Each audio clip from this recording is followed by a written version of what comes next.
Hello నమస్తే అందరికీ welcome to my YouTube channel.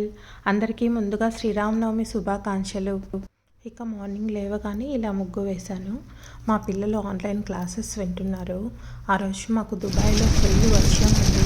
అందుకే స్కూల్స్ అన్నింటికి రిమోట్ లెర్నింగ్ క్లాసెస్ ఇచ్చారు. ఇక ఈవినింగ్ పానకం వడపప్పు నైవేద్యం పెట్టి మా పిల్లలు పూజ చేశారు.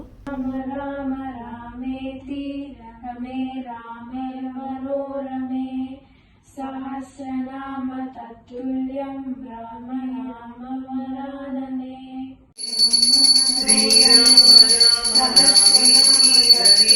మా పూజ ఇలా సింపుల్గా అయిపోయింది. ఇక మా ఊరిలో శ్రీరాముడి విగ్రహ ప్రతిష్ఠ జరిగిందండి. విగ్రహ ప్రతిష్ఠ పూజ అన్నీ చాలా బాగా జరిగాయంట.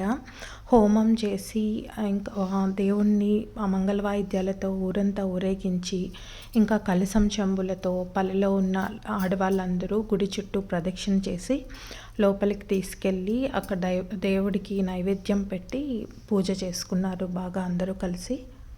నిజానికి ఊర్లో రాములవారి గుడి చాలా కాలం నుంచి ఉండేదంటండి. ఒక 10 years బ్యాక్ గుడి చాలా పాతదైపోవడంతో అంతా తీసేసి ఇంకా ఊరిలో వాళ్ళందరూ కలిసి చందాలు వేసుకొని కట్టాలి అని చెప్పి అనుకున్నారు. అది ఇన్ని సంవత్సరాలకి ఇలా కుదిరింది.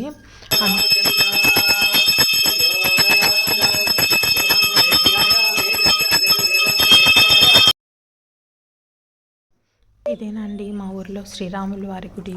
నాతో పాటు మీరు కూడా చూస్తారని షేర్ చేశానన్నమాట.